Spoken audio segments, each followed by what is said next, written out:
começar a nossa live.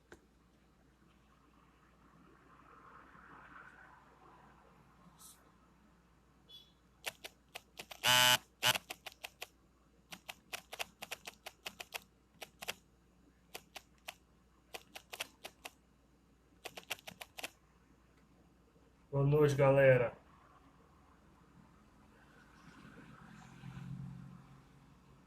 Deixa eu fixar esse comentário aqui. Boa noite, boa noite, boa noite. Avisar aqui o pessoal do Telegram que a gente vai começar.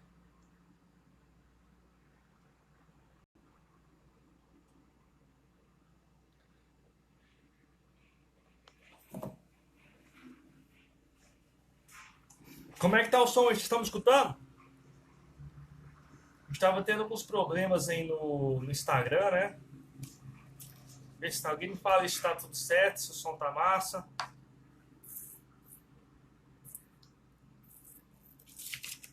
Beleza, o som tá bom. A gente marcou para começar 8 horas, é 8 horas em ponto, então vamos começar a nossa live. Hoje o assunto é um pouco diferente, né? Recentemente, muitas pessoas vêm me perguntando, normalmente, como que eu cheguei até aqui, nesse ponto de chegar, fazer live no Instagram, tudo, como foi o começo, se o começo foi difícil, e principalmente, como que é o começo, né? Muitas pessoas têm dificuldade no começo pedindo dicas de como começar. Eu coloquei hoje cedo uma enquete lá numa caixinha daquelas de perguntas, sabe? O pessoal responder, para ver quais são as dificuldades do pessoal quando são recém-formados.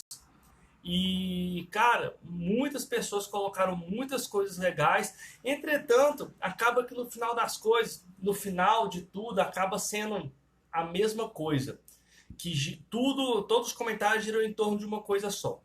Eu vou começar a falar um pouco da minha história e de o que eu vi, de todo o meu caminho, de todas as dificuldades que eu passei quando recém-formado e até agora o que eu vejo, acompanhando muitos estagiários. E aí depois vocês me contam as histórias de vocês, a gente compartilha as dificuldades. O importante dessa live é que a gente vai trabalhar várias dificuldades dessa e quebrar alguns tabus. O que é quebrar tabu, pessoal?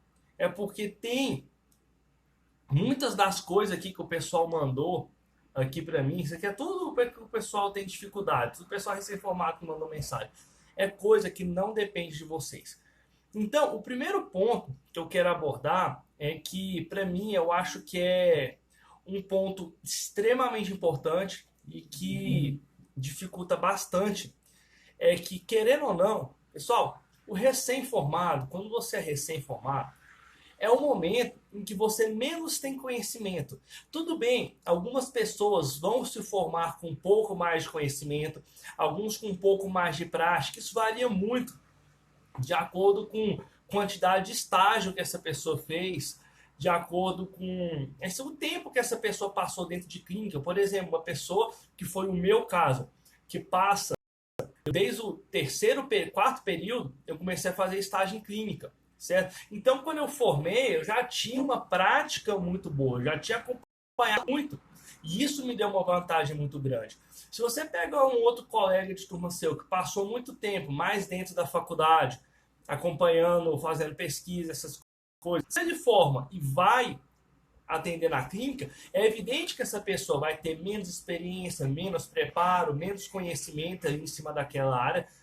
Isso varia o quê? Se você está aí na época de se formar, a gente já tem que ver qual que é o seu objetivo. É fazer um mestrado, é clínica, é produção? Então, o pessoal que está aí no finalzinho, já focar no que quer, porque faz muita diferença você ter ou não ter estágio, tá bom? Faz muita diferença. E querendo ou não, pessoal, quando você começa a trabalhar, com pouquíssimas exceções, a gente vai para onde? Para o plantão. Isso não é eu, não é você, é todo mundo. A maior parte das pessoas sai da faculdade e vai para o plantão.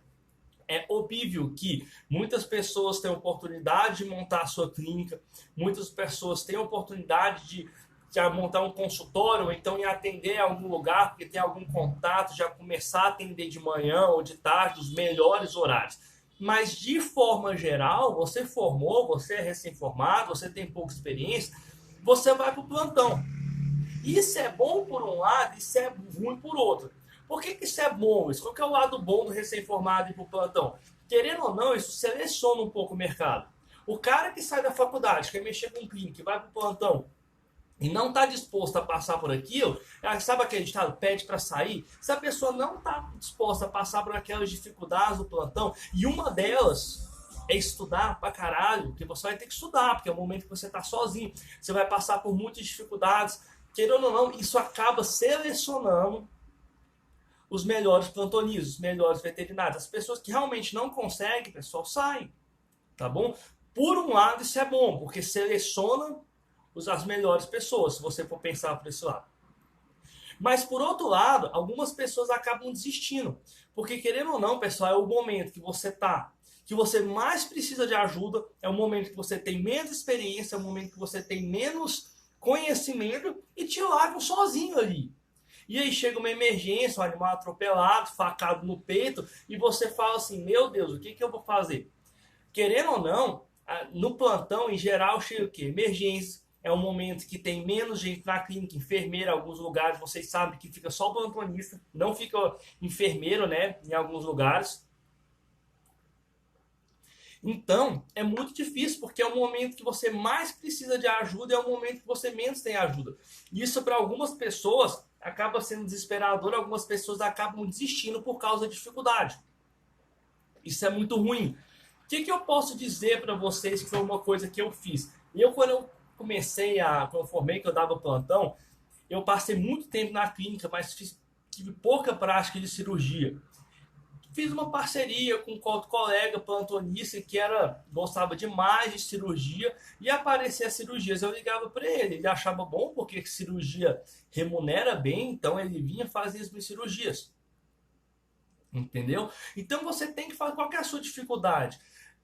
Cara, algumas coisas básicas, quando você vai para o plantão, não tem como você deixar de saber. Não tem como. Pegar uma veia sozinho, coletar um sangue às vezes sozinho.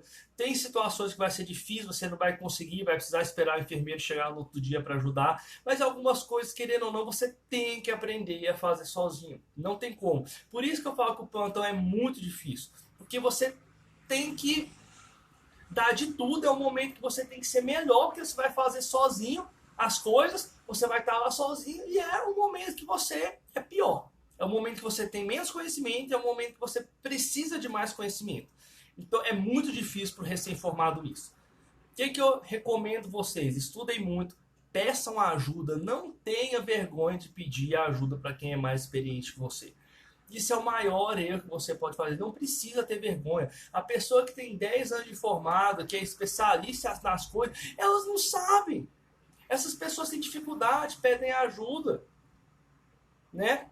Então, ela perguntou, Luiz, quanto tempo você ficou dando plantão noturno? 2 anos. 2 anos, pessoal. Eu larguei do plantão porque eu fui casar, tá bom? E aí eu já estava um pouco mais estável, fui casar e aí eu larguei o plantão, tá bom? Mas eu fiquei 2 anos seguidos dando plantão. E aí o que aconteceu comigo? Olha só, vamos dar um gancho aí da Flávia. Eu comecei só dando plantão e aí depois precisava de alguém para ficar na internação, né, durante o dia. E aí eu comecei o quê? Dava plantão, ficava na internação. Não, antes disso, eu fiz aquela loucura, né? Dava plantão em 2 lugares. Aí eu dava plantão dia sim, dia não. Em um lugar, dia sim, dia não no outro, não fazia nada, morria. Aí eu larguei e comecei a dar plantão só num lugar porque eu não estava dando conta mais. Depois precisou de alguém para ficar na internação, cuidando dos animais de internação durante o dia. Surgiu a oportunidade e eu fui. Aí o que aconteceu? Eu dava plantão, era de 3 em 3 dias o esquema lá onde eu trabalho, e durante o dia eu ficava durante o dia na internação. O que era difícil? Quando eu dava plantão e no dia seguinte eu tinha que ficar na internação. Era muito cansativo, porque às vezes chegava consulta de madrugada, aquelas coisas, você ia dormir de madrugada, no outro dia você já tinha que emendar das 8 até às 18. E assim foi. Só que aí, mais ou menos uns 6 meses depois disso, foi quando eu resolvi fazer a pós em felinos. comecei a fazer, comecei a gostar. E tinha uma vantagem, onde eu trabalhava, ninguém gostava de atender gato. Ninguém gostava, até hoje, na verdade. A galera não gosta.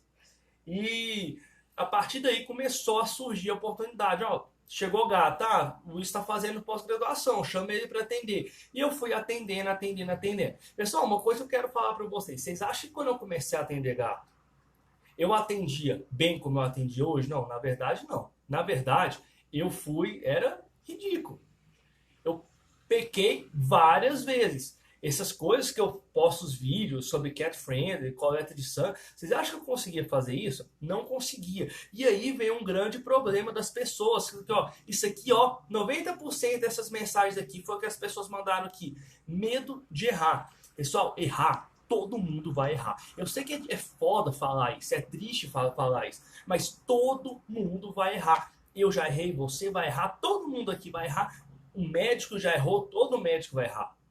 O problema é que a gente tem que priorizar aprender com o erro dos outros. Vou dar um exemplo. Uma vez eu vi uma pessoa fazendo fentanil IV num paciente que estava mal, fez hipotensão e esse animal parou. Já vi aquilo acontecendo, cara, não vou fazer mais. Já vi uma pessoa fazer imisol e um cachorro e o cachorro passar muito mal. A partir daí, tipo, fez o imisol, mandou para casa o cachorro e aí voltou passando muito mal. A partir daí, o que eu faço? Fiz imisol em cão, hoje não atendo mais cão, quando eu fazia, vai esperar 20 minutos na recepção. Então você tem que aprender com o erro das pessoas. Mas, cara, todo mundo vai errar. Se você tá deixando de fazer as coisas por medo de errar, você não vai para frente. Esquece isso, joga isso para longe. Você tem que fazer agora. Não fazer não quer dizer arriscar. Vamos supor, chegou um gato para você com intussuscepção. Cara, você nunca fez uma cirurgia de intussuscepção, você nunca nem estudou uma cirurgia de intussuscepção, você vai dar a louca e vai fazer? Não. Aí você está pedindo para errar, você está pedindo para a coisa dar errado. Não é assim. Mas, cara, não vou atender esse gato porque, nossa, eu tenho pouca experiência com gato, ele é felve, cara, atende, avalia aquele cachorro, aquele gato, se precisar interna, pega o livro e estuda. Pega aquela pessoa da sua clínica que tem mais experiência, pede ajuda. Vai, faz o curso do Luiz, aprende, tô brincando, agora foi pai, né? Aproveitei para falar merda. Então, e assim vai, cara. Então, assim, a gente tem que perder esse medo, tá bom? Então, essa é a primeira parte. Uma coisa que desanima muitas pessoas quando estão no plantão é que, infelizmente, muitos lugares têm uma remuneração baixa. Isso é verdade, é fácil. Se tem dono de clínica aqui, pode me crucificar, mas sim, muita clínica paga pouco. E eu sou sincero, dependendo de quanto a clínica paga, às vezes vale mais a pena você trabalhar no Outback. E por que eu estou falando assim, trabalhar no Outback? Porque teve uma pessoa da minha turma que trabalhou comigo e estava dando plantão em clínica. E aí surgiu uma oportunidade dela fazer bico no Outback. No final do semestre, ela largou a clínica, foi trabalhar no Outback todos os dias e ela ganhava mais no Outback aqui em Goiânia do que trabalhando como veterinária. Então, infelizmente, as clínicas, pessoal, algumas clínicas pagam muito mal. Muito mal. E dependendo, vale mais a pena você vender roupa na feira. Isso eu falo sinceramente para vocês. Então, uma coisa que você tem que pensar muito também é se realmente vale. Às vezes a gente se sujeita a plantão, às vezes dia sim, dia não, dia sim, dia não. E economicamente isso não vale a pena. Tá bom? Não vale a pena. Então a gente tem que às vezes ter a vergonha, a coragem de olhar para uma pessoa que te oferece um emprego e fala assim, olha, você vai ganhar R$20 por plantão, ou então você não vai ganhar nada, você vai ganhar só a comissão no plantão, e aquela clínica tem um movimento horrível, aí você dá o plantão o final de semana inteiro, não faz nenhuma consulta, não ganha nada e tem 5 bichos internados, você morre de trabalhar. Cara, isso vale a pena? Cara, não vale. Vira pra pessoa e fala, não vale a pena. Pega seu dinheiro, compra roupa, vai vender na feira. É fato. Mas isso quer dizer que você tem que desanimar e não procurar. Cara, do mesmo jeito tem que lugar que paga bem, tem que lugar que paga ruim. Tem um lugar bom de trabalhar e tem um lugar ruim de trabalhar. Então a gente tem que procurar, entendeu? A gente tem que correr atrás. Então, o pessoal fala, em média, R$ 80 dia de semana. Aqui em Goiânia é mais ou menos R$ 50, R$ 60 mais comissão, tá bom?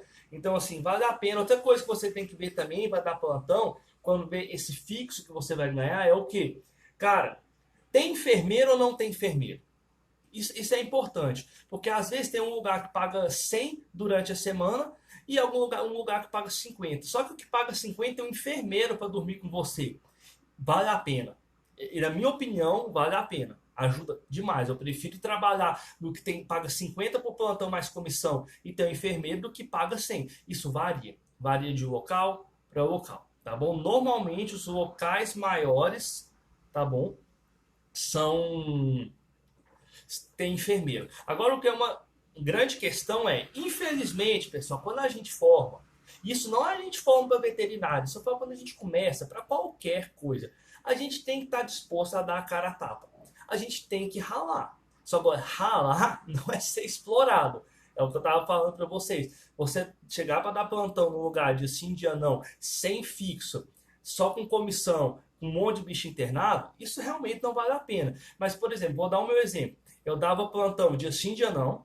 Aí eu tava assim, tava ganhando bem, tá? Porque nos dois lugares era dia, de cada 3 dias. E aí acabou ficando dia sim, dia não. Dava 15 plantões no mês, tava ganhando bem. Luiz, quanto que você ganhava em média na época, trabalhando isso? Entre R$ 2.000 e R$ 3.000. Para quem tinha acabado de formado era bom. Só que deu 2 meses, cara, eu esgotei. Eu esgotei mentalmente, eu esgotei. Falei, vou ficar com um só e vou ver. E aí surgiu a oportunidade de trabalhar na internação.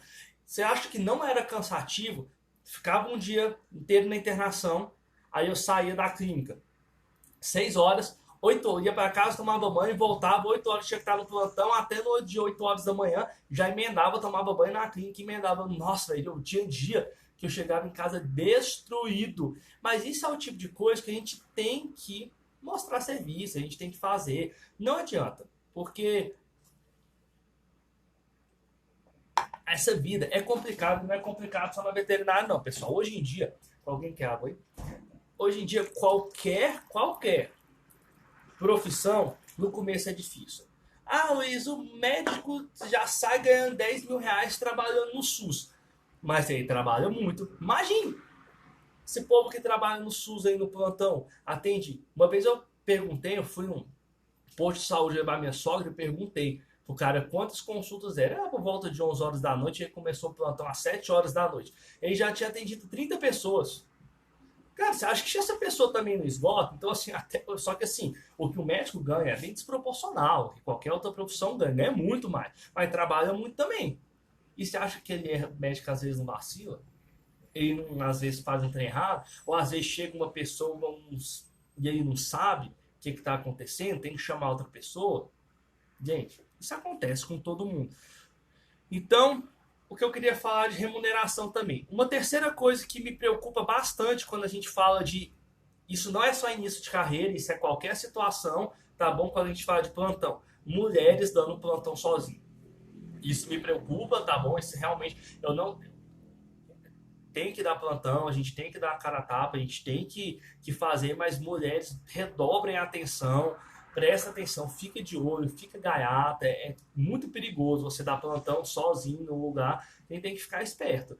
Recentemente a gente teve um problema que está até sendo acurado aqui em Goiânia, uma situação de estupro, não sei se já saiu tudo quanto é jornal, ainda não se sabe muito bem a veracidade do caso, mas aconteceu. Tem que tomar muito cuidado para quem é mulher. Nossa, então assim, toma muito cuidado, pessoal. Olha só, uma coisa que mandaram aqui para mim, que eu achei bem interessante. Cadê? Que eu queria comentar com vocês. Cadê?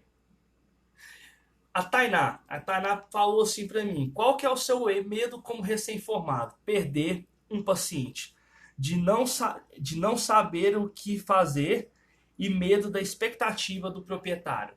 Isso, ó pessoal, você já terminou a graduação e foi pro plantão direto. Tá bom? Peguei meu CRMV e já fui. Diretão da plantão, tá? Eu comecei a dar plantão na clínica que eu fazia estágio. Fazia estágio, já fui fazer o curricular. Peguei e já comecei a dar plantão diretão. Tá bom? Então, olha só. O medo de perder o paciente. Ah, a Tainá aí perguntou. Medo de perder o paciente. Pessoal, eu tô com 6 anos de formado. Eu atendo pra caramba. Eu atendo em média 30 gatos todos os meses. Interno pra caramba.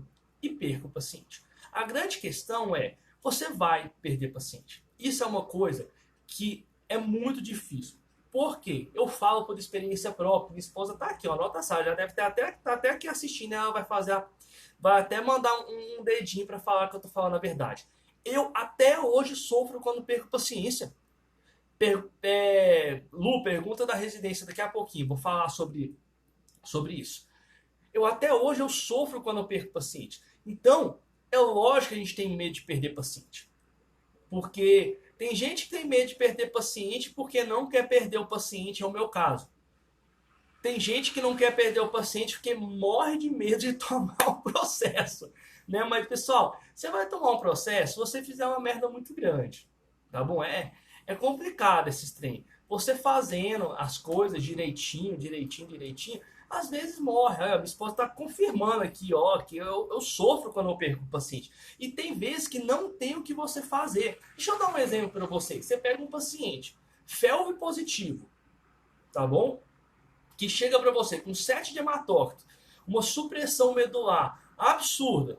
Você faz uma transfusão de sangue, ele vai para 12, quer dizer, a transfusão de sangue não adiantou bodegas nenhuma. E aí, tá com uma pancitopenia absurda. Então não tem leucócito, não tem neutrófilo, não tem linfócito, não tem nada. Beleza. Aí você tentou tratar aquele paciente, pum, aquele paciente morreu.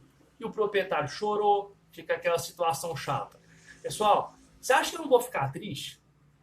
Cara, eu morro de tristeza. Só que algumas situações realmente não tem o que fazer. Você sabe quando que você tem que ficar triste? Você tem que ficar triste de verdade quando você perde um paciente porque você faz uma coisa errada ou porque você deixa de fazer alguma coisa. Isso realmente você tem que ter um medo disso. Perder o paciente por você fazer alguma coisa ou deixar de fazer alguma coisa. Só que, infelizmente, tem duas situações, pessoal, que todo mundo que está aqui tem que entender e internalizar que vai acontecer durante toda a vida de vocês. Primeira coisa, você vai fazer tudo o que você precisa fazer aquele paciente morrer. Deixa eu dar um exemplo simples. Um paciente que tem uma infecção, pegou uma piometa, por exemplo.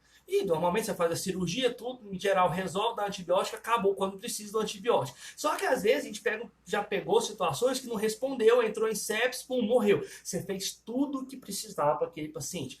É ruim? Cara, é ruim para você, é ruim para o paciente, e é ruim principalmente para o proprietário, que está ali naquela expectativa do animalzinho dele voltar para casa e ele morre e tá gastando por aquilo. Só que naquela situação você fez tudo certo. Você tem que sofrer porque você ficou triste, porque o tutor sofreu, então por essa empatia toda. Agora, você não tem que ter medo de acontecer isso. Segunda situação, pessoal, infelizmente, você vai ter situação que o proprietário não vai ter condição de arcar com o tratamento.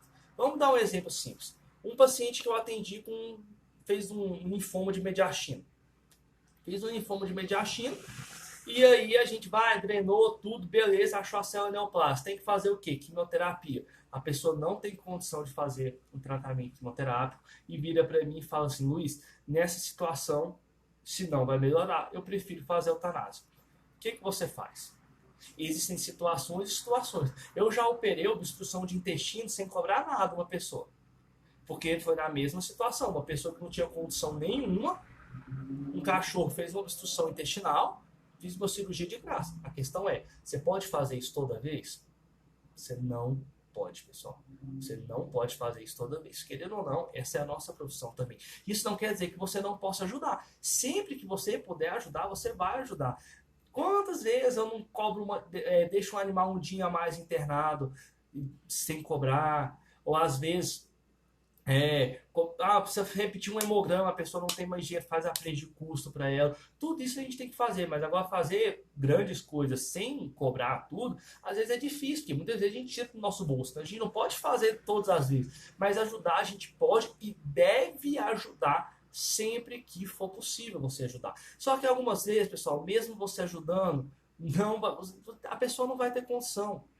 E muitas vezes uma pessoa, imagina uma situação, um animal que está com uma ruptura de intestino por causa de um osso. Estou colocando um dado hipotético que eu falei de obstrução intestinal. A pessoa não tem condição de operar. A cirurgia é R$ 1.200, mais internação, mais tudo, e a eutanásia é R$ 150. A pessoa tem condição de fazer a eutanásia e fala para você assim, Luiz, não, eu não quero ver ele sofrer, eu não tenho condição de cuidar.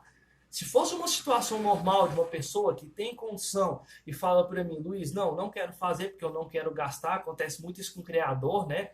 Às vezes, quando tem que fazer castração, esse negócio, piometa, às vezes coloca para doação os animais, às vezes quer eutanasiar, ou então uma pessoa que tem condição e não quer cuidar, você faz eutanásia? Jamais. Mas quando é uma pessoa que realmente você vê que não tem condição e a pessoa não tem dinheiro para cuidar e você não pode mais ajudar, porque o e-mail já deu, você não tem mais condição, aí a gente faz. Você também vai deixar aquele animal sofrer? Então a gente tem que pensar muito nisso. É difícil, pessoal, é difícil fazer eutanásia no paciente, sabendo que às vezes tem um tratamento, mas que a pessoa não tem condição nenhuma de cuidar dele, é sofrido. Isso é uma das coisas que me dói bastante, quando não acontece muito, mas às vezes acontece, isso sofre muito. Mas isso é uma coisa que você, por mais que seja doído, você não tem que se culpar, você não tem que se culpar de você fazer tudo certo com o paciente, ok, o paciente acabar vindo a óbito, você fez tudo que tinha na sua cabeça, tudo que você tinha a seu dispor ali, você fez, mas não deu certo, infelizmente depende do organismo do paciente. E você tem que tomar cuidado se você morreu porque você não chegou no diagnóstico, morreu porque você fez alguma coisa errada, aí você pode se culpar, ficar chateado, melhorar e nunca mais fazer aquilo de novo. Agora, vamos voltar para a pergunta aí em cima, que me perguntaram, fez uma pergunta muito massa. Eu vou fazer aqui, ó. Você aconselha fazer residência? Depois eu vou responder a Renata. Falou assim, como se impor com os tutores? Então vamos lá. A Lu perguntou, você aconselha fazer residência? Aconselho e muito. A residência é uma puta experiência. Eu nunca fiz experiência, eu nunca fiz residência. Muitos estagiários meus fizeram e realmente, cara, é uma puta experiência. Só tem dois problemas que eu vejo com as pessoas que fazem residência. Problema 1, na residência a gente vê tudo mil maravilhas, certo? Aí na residência você tem ultrassom, raio-x, tá tudo ali, tudo bonitinho. Você precisa de um negócio, você já vai ali, você não sabe, pergunta pro professor. Só que às vezes quando você vai ali para a guerra mesmo, nas 15, as coisas não estão ali tão fáceis. Às vezes a gente o pessoal toma um baque, né? Um pouco complicado. Diz, nossa, eu preciso de um ultrassom, não consigo ali um ultrassom agora, um raio-x, não consigo um exame rapidinho. Isso é um problema. Então, muitos veterinários, quando saem da residência e vão para a clínica, sofrem esse baque. O segundo problema é que, infelizmente, quem faz residência fica muito focado na faculdade. E por que isso é ruim? Que se daí você quer ir para uma clínica particular, vamos supor, a Lu fez residência, fez 2 anos de residência, acabou de terminar a residência e quer trabalhar na clínica B. E eu acabei de formar. E também surgiu 2 vagas para dar plantão na clínica B. De trabalhar na clínica B. Infelizmente, eu vou trabalhar dando plantão, revezando o plantão com a Lu, ganhando a mesma coisa, ganhando o mesmo fixo. Tá bom? Isso às vezes muitas pessoas ficam muito chateadas por conta disso. A Lu tem muito mais experiência, vai fazer mais cirurgia, vai atender melhor. Concordo com isso, mas muitas vezes vai ter aquele salário inicial que é o mesmo da pessoa que acabou de formar. Então tem que sair da residência pensando nessas duas coisas. Você vai trabalhar do lado de uma pessoa que acabou de formar, porque a pessoa da clínica não conhece nem você, nem a pessoa que acabou de formar, porque fica muito recluso na faculdade. E segundo, que as coisas não estão ali muito tão fáceis, né, como é na faculdade. A Renata fez uma pergunta muito legal, que é como se impor com os tutores. Pessoal, A gente está numa posição que a gente chama de posição de autoridade. O que é uma posição de autoridade? Vou dar um exemplo simples. Você vai no hospital, certo? Vamos supor que você não é veterinário, porque a gente entende um pouco, entende de medicina, então não é qualquer coisa que o médico fala que você aceita. Mas você é uma pessoa que não é da área de saúde e beleza, você foi no médico, você foi no hospital e falou para você assim, olha, você tem tal coisa, tá bom? E eu vou colocar 2 soros em você. Aí vai pendura um soro azul e um soro vermelho em você. Você vai questionar o que é aquilo? Não, não questiona. Porque aquela posição do médico é muito uma posição de autoridade. É a mesma situação de você não entender nada de carro e você levar o seu carro no mecânico. Aquele mecânico vai falar, ó, você tem que trocar rolamento, isso. Você pode até pensar assim, nossa, esse cara pode estar tentando me passar para trás. Mas, cara, você não entende nada de carro, certo? Então, você vai ter que aceitar, porque aquele mecânico é a autoridade no assunto. E a gente também tem muito disso, tá bom? Quando você não está atendendo uma pessoa da área da saúde,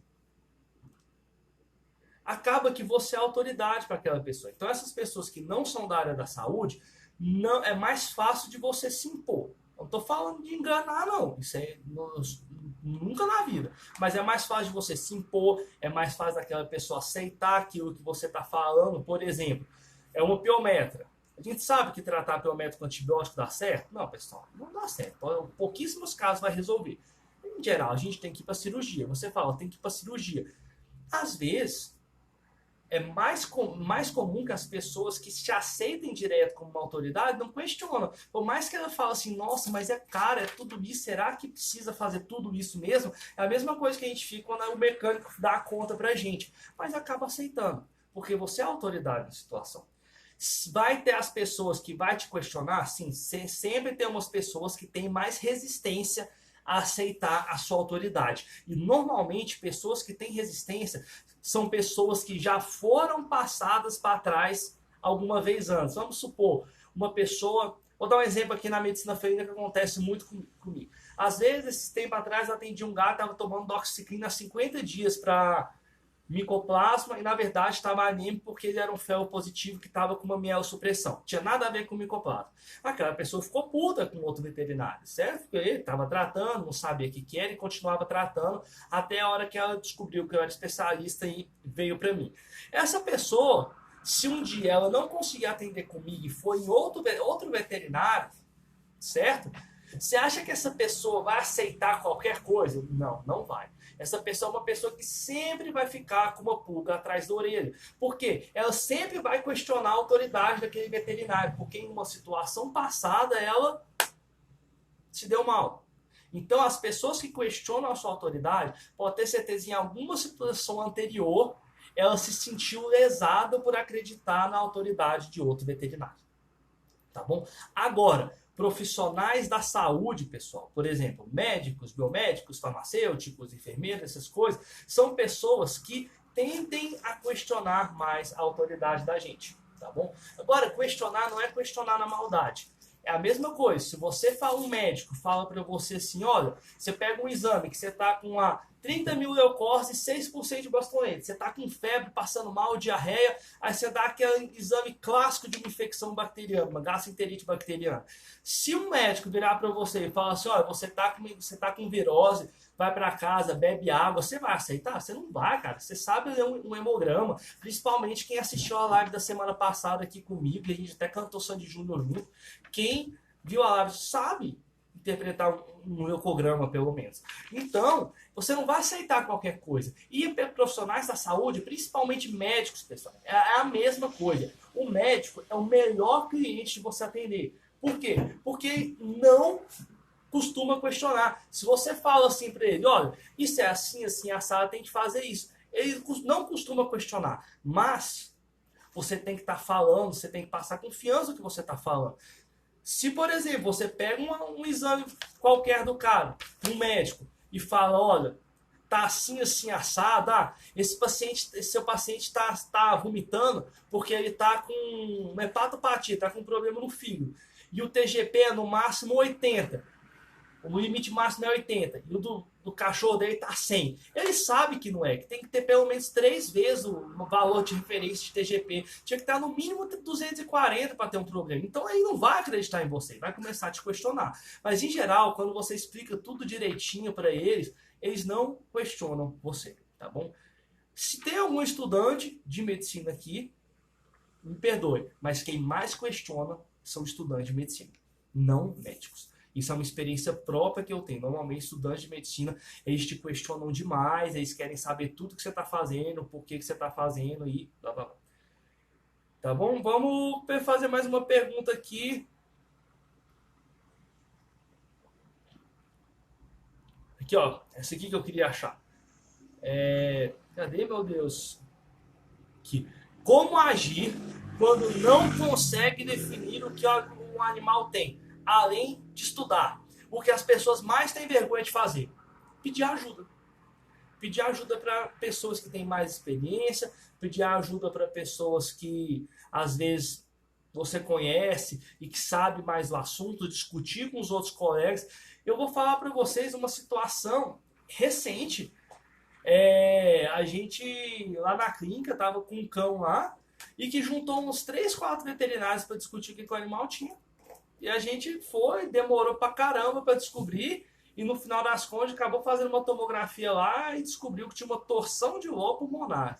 Pensar assim, loucura, né?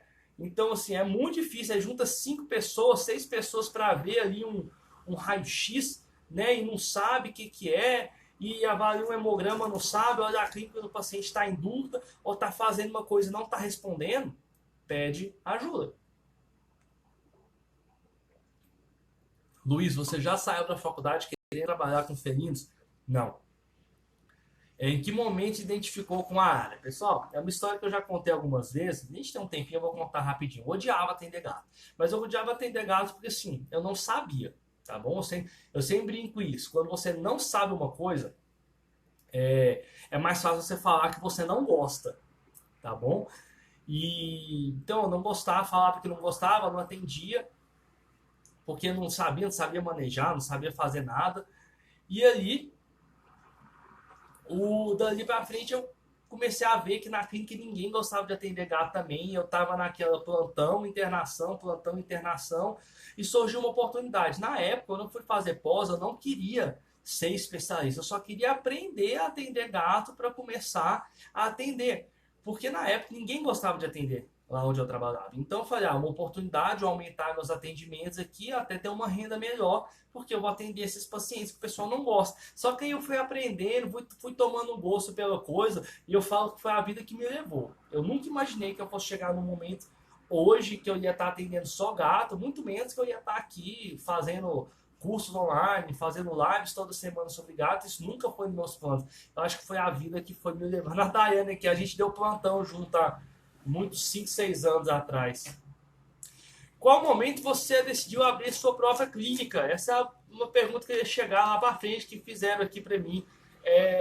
Eu não tenho a minha própria clínica. Eu trabalho para a clínica, eu trabalho para os outros, tá bom? Eu faço muito atendimento a domicílio, mas eu trabalho em uma clínica, mas a clínica não é minha. E sendo sincero, hoje eu não tenho vontade de ter uma clínica minha. Porque querendo ou não, por quê, Luiz? Porque quando você... Isso aconteceu já com 2 colegas meus que trabalhavam, que abriram clínica. Você acaba deixando de ser veterinário para ser administrador de clínica e não é o que eu quero. Eu gosto de estar ali atendendo na clínica todo dia e dando aula, viajando aí, dando palestras sobre gato, fazendo curso. Isso é o que eu quero hoje. Não tenho vontade. Eu já tive sim vontade de fazer clínica, mas hoje eu não tenho mais essa vontade. A Lídia falou assim, amo gato. Na clínica onde faço estágio, ninguém gosta. Lídia, isso é a realidade da maior parte das clínicas. Pessoal, embora a quantidade de especialistas em felinos esteja aumentando muito, clínicas especializadas com especialização em felinos, com um especialista em felinos, estejam aumentando muito, em geral, a maior parte das pessoas ainda não gostam de atender gato. Mas não gostam, pessoal, porque tem dificuldade, não consegue manejar direito a espécie, acaba se machucando na hora que vai que vai manejar. Então, tem essa questão. Mas toda clínica normalmente tem um especialista, tem uma pessoa que gosta demais. No caso onde eu trabalho sou eu, tá bom? Mas clínicas com pessoas que só atendem... Calma aí. Ah, minha nenenzinha ali linda. Então, perdi aqui, fui ver a neném aqui. Olha, Pri, vamos lá, esqueci o que eu tava... Aqui em geral, estava falando que em geral sempre tem uma pessoa na clínica que gosta, mas a maior parte das outras pessoas não gosta. Isso é o geral, pessoal, em geral. E tem, lógico, sim, as clínicas que é só atendimento de gato. Você fez alguma especialização ou pós-graduação? Fiz uma pós-graduação, tá bom? Aí eu não sou um especialista, pessoal, sou um especializado. Para ser um especialista, eu preciso fazer a prova de título da Associação Brasileira de Felinos, que é a ABFEL, que a gente esperou e eu estava pronto, eu preenchi todos os requisitos para fazer a prova no ano passado. Que para você fazer a prova, cara, você tem que preencher uma série de requisitos lá. Nossa, é muito treino. Eu preenchi os requisitos ano passado não teve a prova. Aí eu estava esperando esse ano para fazer a prova, mas com essa pandemia que a gente teve, com certeza não vai ter prova, que tem que viajar para São Paulo, né, para ir lá para a instituição para fazer. Então, com certeza esse ano eu também não vou conseguir fazer a prova. Se eu fizer a prova e passar, aí eu vou ser um especialista em felinos, como no momento eu sou um especializado, tá bom? Ou um pós-graduado. É diferente, né? Esquisito. Recomenda algum lugar para fazer pós-graduação? Pessoal, pós-graduação, eu sempre falo assim, depende muito de você também. Tem muita gente que fez pós-graduação comigo, nem mexe com gato não, e fez só para fazer, para ter o diploma. Eu fiz na Qualitas, que é onde tinha em Goiânia. Mas hoje, na minha opinião, os melhores é a Inclivepa e tem um outro que eu esqueci o nome agora. Vai falando aí, pessoal do Instituto de Pós-Graduação. Esqueci o nome.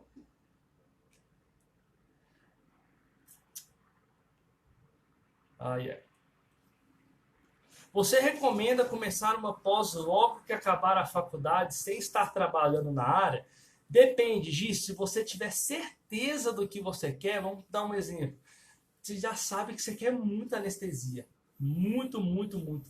Não é o bioéticos. Ai, eu vou ficar pensando não, porque senão eu vou ficar pensando, vocês sabem que eu não consigo fazer duas coisas ao mesmo tempo. Aí eu vou ficar viajando na maionese aqui e... Para de mandar que eu vou ficar pensando e não vou conseguir. Não perguntei aqui, nem sei. Ela estava falando com a Giz, se recomenda fazer a aposta. Você tem certeza que você quer fazer anestesia? Ah, mas você está dando plantão. Nessa situação, sim. Tá? E você vai, faz sua pós-anestesia e tal. Mas você tem que ter certeza que você quer aquilo. Se não, vai para o mercado, vê o que você gosta primeiro. Porque eu, no meu caso... eu descobri ali no meio do caminho e me levou para uma pós. Às vezes você tá ali e começa, nossa, eu gosto de cardio, eu gosto de nefro, eu gosto de... Nunca é tarde para você fazer uma pós. Nunca é tarde. Tá bom? Quanto mais rápido você fizer, melhor. Equalis, é isso aí mesmo, meu povo. É Equalis. Deixa eu ver aqui. Outra pergunta. Se o gato bravo ficar muito estressado e eu precisar coletar sangue, uso contenção, às vezes o doutor fica muito assustado, atrapalha o procedimento. Pessoal, a gente fez uma live, acho que tem umas 3 semanas, né, falando sobre dificuldades, atendimento de gato e tal. Uma das coisas que a gente falou, assim, tem os gatos que são bravos demais, e se você fizer todas as manobras cat-friendly nele, não vai dar certo. Essas situações é bom você dar uma gabapentina para ele dar em casa uns 20 minutos antes de chegar, para dar uma acalmada. Em casos extremos, assim, você tem que sedar. Luiz, você já teve que sedar gato? Já teve. Ah, mas isso é tanto anti-cat friendly. Ah, mas tem vezes que tem que fazer, cara. Aí você tem ali um enfermeiro, 5 estagiários sob sua responsabilidade, aí o gato sai machucando todo mundo, você fez tudo certinho, tentou fazer a contenção, beleza, não dá certo, você tem 2 opções. Ou você vai segurar o gato, sufocar ele, machucar ele, ou você vai fazer uma sedação leve. O que é melhor? Faz uma sedação leve. É o comum? Não. É totalmente anormal isso. Mas são situações, porque quando você sabe que já tem um paciente que é muito bravo, eu já tenho os comprimidos de gabapentina lá no consultório, já entrego, ó, você dá ali 20 minutinhos antes de você vir para a clínica. Tá bom?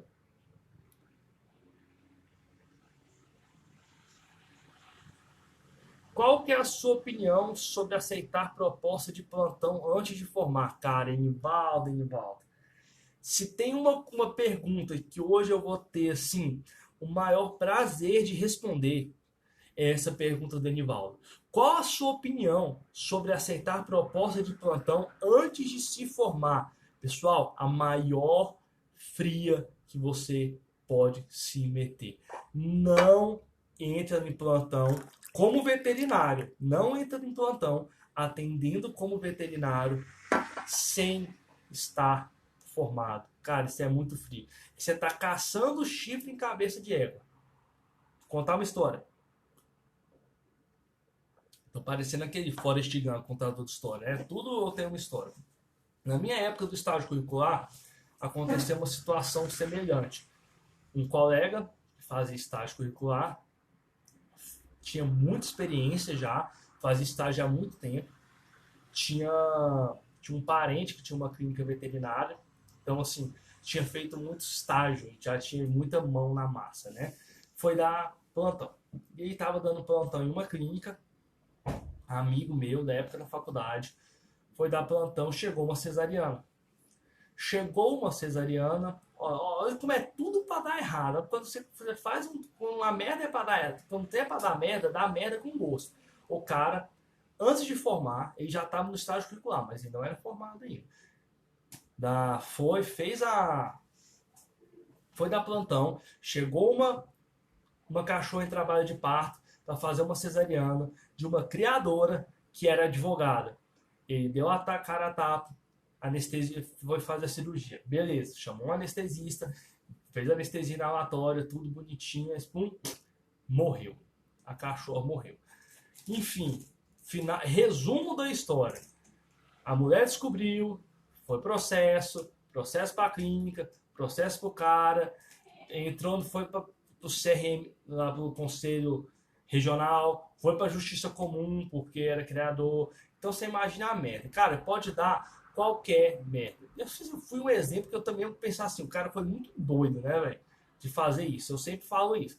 Entretanto, qualquer coisa pode dar errado. Se uma pessoa descobrir que você tá ali e alguém fizer uma denúncia que você tá ali sem o CRMV, é crime isso, tá bom? É exercício ilegal da profissão. Então, cara, não faz. Se você tá assim, terminou de formar, só falta pegar a carteirinha de CRMV do conselho, vai lá, velho. Pede pro conselho dar um documento para você, adianta isso, mas não dá plantão antes de você ter sua habilitação profissional. Porque assim, é pedir para dar errado. E qualquer coisinha que dá errado, você tem que fazer uma receita. Você vai fazer como? Não vai carimbar? Então, você é muito frio. Se te chamaram para dar plantão antes de você pegar seu negócio como veterinário, agora você trabalhar acompanhando o veterinário, como enfermeiro, como auxiliar, e eu acho até interessante que você faça, tá bom? Porque eu fiz muito isso, quando eu era estudante, eu dava plantão, às vezes, com os veterinários lá, e a gente aprende muito. Coleta com gato muito estressado pode dar alteração dos exames também? Pode, lógico, dá muito leucograma de estresse, né? Agora tem uma outra pergunta aqui que eu queria muito... Cadê? Eu tenho que achar aqui.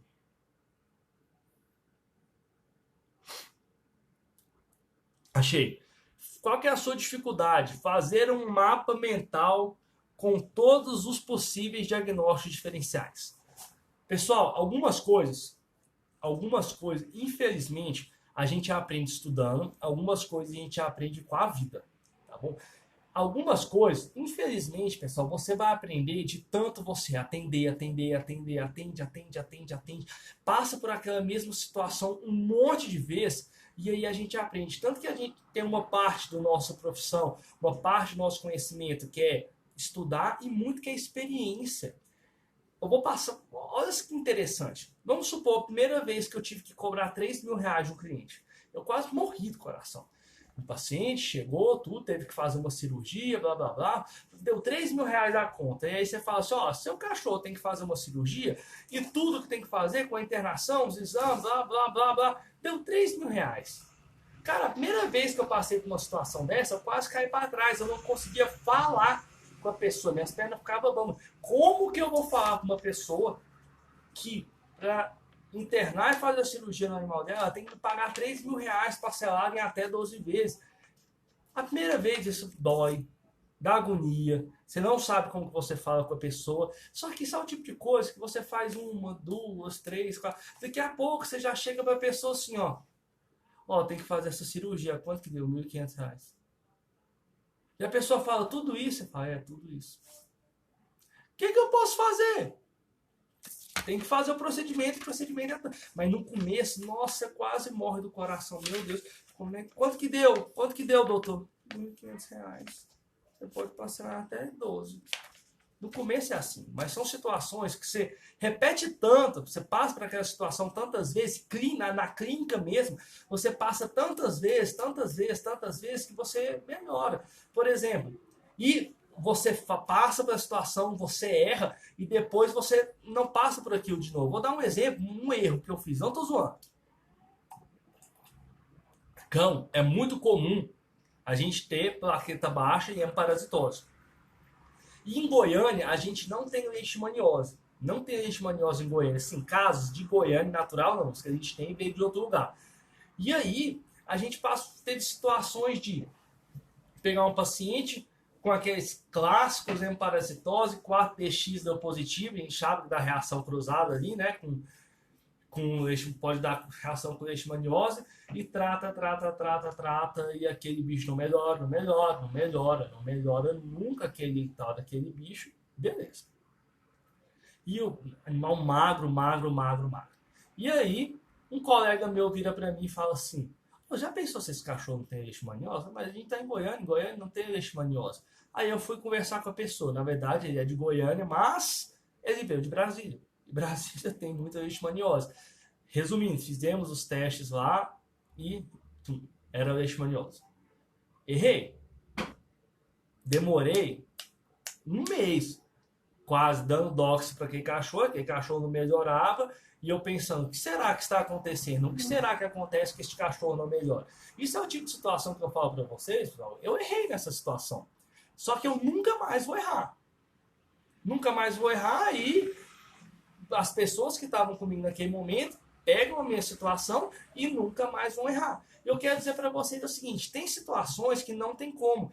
Você só vai lembrar, você só vai ficar bom passando por inúmeras situações. Porque a primeira vez que você vê, o diagnóstico diferencial é isso. Aí depois, hoje em dia, quando eu pego um hemograma que está lá com a plaqueta baixa, a primeira coisa que você fala, tá, a plaqueta baixa, pode ser líquida, pode ser leishmania, esse bicho está com um processo inflamatório crônico, opa, tem bastonete alta, está com plaqueta baixa, às vezes esse bicho está em sepsis, ele está em sepsis, consome plaqueta. Então aí você já começa aí, você já vem todos os diagnósticos diferenciais numa situação como essa, entendeu? Então, assim, experiência com o tempo, aprendendo, fazendo, errando, a gente vai para tudo quanto é lugar. No caso de você já saber qual que é a especialidade que gosta durante a pós, já pode ficar atendendo essa especialidade ou tem que se resguardar? Lógico, você pode e você deve. Da mesma maneira que você não pode atender como veterinário sem ser veterinário, você não pode, por exemplo, eu estava fazendo pós-felino, eu atendia gato,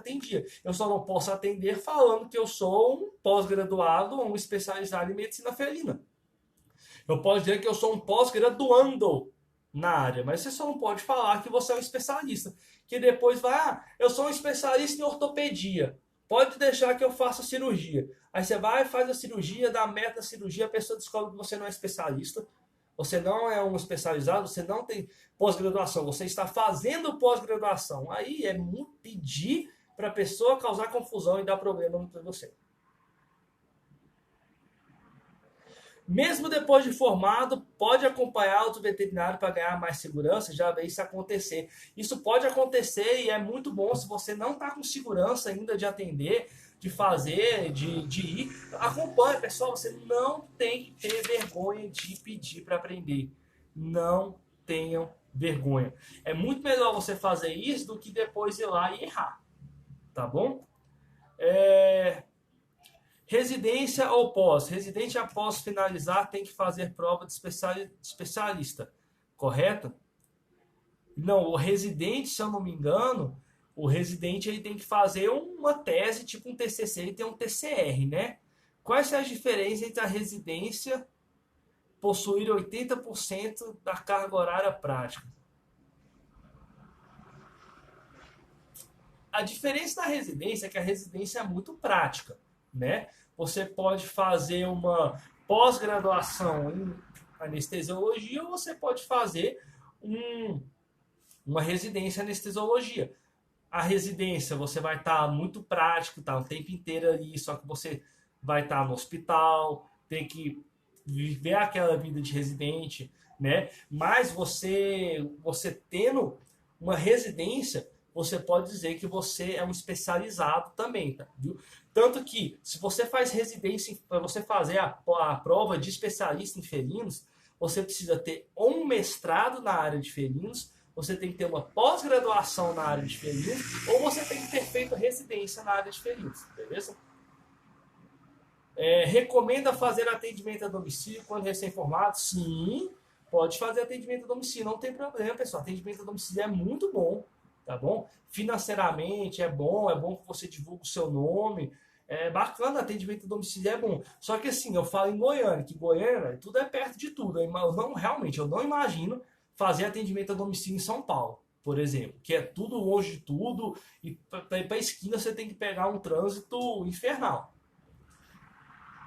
Já aconteceu algo que não teve na faculdade? Vixe Maria, demais na conta. Menina, eu fui aprender que era filho de febre, eu estava formado já. Estava mentindo pra você não. Nunca pensou em fazer mestrado? Menina, eu penso em fazer mestrado, tá? Um dos meus objetivos, inclusive, eu ia começar a fazer o mestrado quando cortou esses negócios de bolsa, pandemia, blá blá blá, começou essas loucuras de diminuir, ter corte na educação, mas era um dos objetivos, eu iria começar agora, inclusive ia mexer com questão de gato com obstrução uretral, que todo mundo sabe que é uma coisa que eu gosto muito, tem até um e-book gratuito meu rodando por aí. Última pergunta para a gente finalizar, que faltam 4 minutos. Como dizer para o tutor que mudou de VET, veio para cá após tratar uns dias com protocolo sem sucesso, e você conclui que o médico anterior errou no diagnóstico e o tutor já gastou um tanto considerável? Olha que pergunta foda. O cara estava tratando com outro negro, tratando errado, chegou para você e você descobriu que estava errado, que o cara estava tratando o trem errado, fez um diagnóstico errado. Você vai pegar, vou falar assim, olha, eu não sei o que ele pensou no momento do atendimento. Eu não sei como ele estava ali agora. Nesse momento, olhando para ele agora, eu não concordo com esse diagnóstico. Então, eu acho que ele tenha tal coisa. Vamos fazer mais esse exame, ou por esse exame aqui, por exemplo. Vamos supor que está com leucocitose, 6% de bastonete, aquele exemplo clássico, com plaqueta baixa, tratando para doxiciclina no melhor. Eu falei, olha, por esse exame, eu não sei como estava no momento do atendimento lá, mas eu não acredito, tá? Na minha opinião, ele tem outra coisa. Para mim, esse paciente está em sepse, tá bom? E na minha opinião, a gente tem que internar e entrar com antibiótico terapia de largo espectro. Esquece, mas a outra, você está falando, então quer dizer que a outra pessoa errou? Olha, eu não posso dizer que ele errou, eu não sei o que tá, como seu animal estava na hora que ele atendeu, tá? Às vezes estava de algum jeito que fez ele pensar nisso aqui, tá bom? Então não. Então eu não posso dizer que ele estava errado. Agora, pelo exame clínico que eu tô fazendo e pelos exames que eu tô vendo aqui, a minha opinião é essa, que a gente tem que fazer tal coisa, tá bom? E antes, sem solta a parábola. E outra coisa, esquece o que foi para trás, o que passou, passou. A gente tem que importar daqui para frente para tentar salvar. Pessoal, obrigado. Eu só não vou continuar essa live. Nossa, o Bruno da Sensibet, obrigado pela presença. Só não vou continuar essa live, de verdade, porque eu tenho que cuidar do neném. E amanhã a gente vai ter live de novo, tá? Com o pessoal da Start Treinamentos. Estou como convidado lá amanhã, a gente vai falar sobre felvo. Muita gente está pedindo muito live sobre felvo, a gente vai fazer com o pessoal da Start Treinamentos amanhã. Aqui no Instagram. Eu quero pedir alguma coisa para vocês. Quem acompanhou as últimas lives minhas, a gente vai finalizar. Viu que quando estava tendo compartilhamento de tela, estava travando o meu Instagram. Eu quero que alguém faça um favor para mim. Só me manda uma solicitação para entrar, tá bom? A gente vai finalizar a live. Eu quero só deixar aberto, sem ninguém na live mesmo, só para ver se... Como é que fala? E não vai dar tempo. Não vai dar tempo, que vai dar 26 segundos. Eu vou fazer isso mais de noite. Eu vou fazer um negocinho aqui para não travar amanhã quando estiver fazendo a live junto. Pessoal, brigadão, boa noite e até amanhã. Eu quero ver todo mundo aqui amanhã.